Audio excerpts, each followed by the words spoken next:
Valentine sits alone in the forest, extolling the virtues of life in the middle of nature. He hears shouts in the distance and hides. Brutus, Sylvia, and Julia, still disguised as Sebastian, enter. Brutus pleads with Sylvia to give him one kind glance as payment for rescuing her from the outlaws who would have forced your honor and your love. V.I.V.22. Valentine overhears their discourse but decides to wait to reveal himself. Sylvia tells Brutus that she would have preferred being eaten by a lion to being saved by him. She emphasizes her love for Valentine and her hatred for Brutus' willingness to betray his friend. In love/her respects friend. He asks her, all men but Brutus. She replies, V.I.V.53-55. Brutus grows enraged at Sylvia and moves to rape her. When Sylvia cries out, Valentine angrily leaps out of the bushes and curses Brutus for his betrayal. Brutus begs for Valentine's forgiveness. Valentine immediately pardons Brutus and offers Sylvia to him, at which point Sebastian faints. When Sebastian regains consciousness, he explains that he fainted because he forgot to give Brutus' ring to Sylvia. Sebastian then produces 2 rings, that which Julia had given to Brutus, which he later intended for Sylvia, and that which Brutus had given to Julia. When Brutus queries Sebastian on how he came to possess Julia's ring, Julia reveals her identity. Brutus immediately decides that Julia is more beautiful after all and decides to marry her instead of Sylvia. Thurio, the Duke and the outlaws arrive.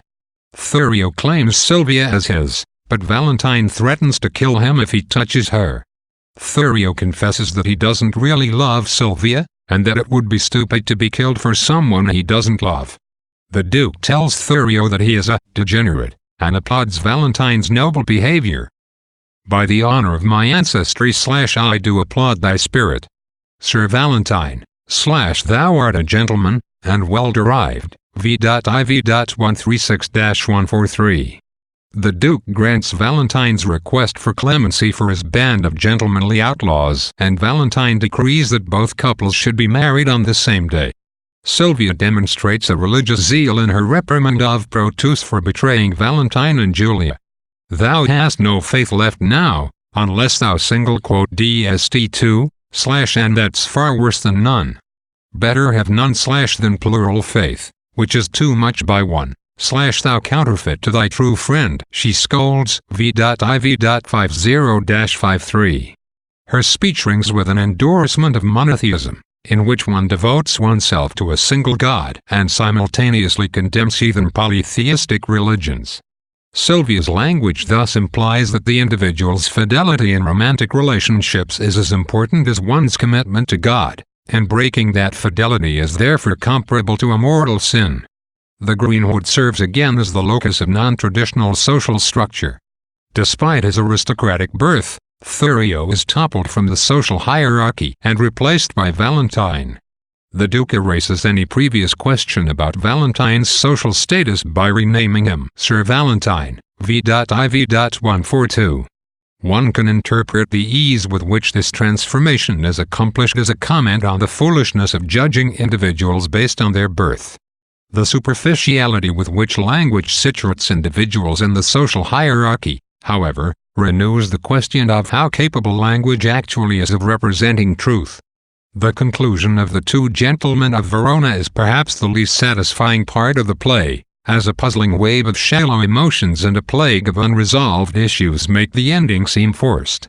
Valentine curses Brutus' evil-doing, yet pardons him immediately and offers Sylvia to him as a token of his friendship. Brutus instantly decides, after all the trouble he has gone through to woo Sylvia, that he prefers Julia even in her male disguise. Thurio decides that he never loved Sylvia. These uninspired reversals make the events leading up to this point seem irrelevant. Furthermore, the uneasy ambiguities of the play are allowed to coexist. Julia remains disguised as a man, though she has revealed her identity.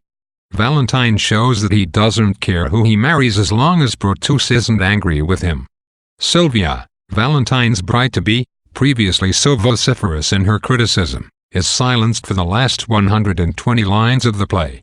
Valentine's potential homosexuality is neither challenged nor addressed. It seems that Shakespeare felt compelled to wrap matters up conventionally in order to avoid having to resolve the often complex issues of class, gender, and sexuality at work throughout the play. However, the forced quality of the conclusion indicates that the themes explored in The Two Gentlemen of Verona have an importance that mere convention cannot diminish, a fact supported by Shakespeare's continued exploration of these themes in future, better developed plays.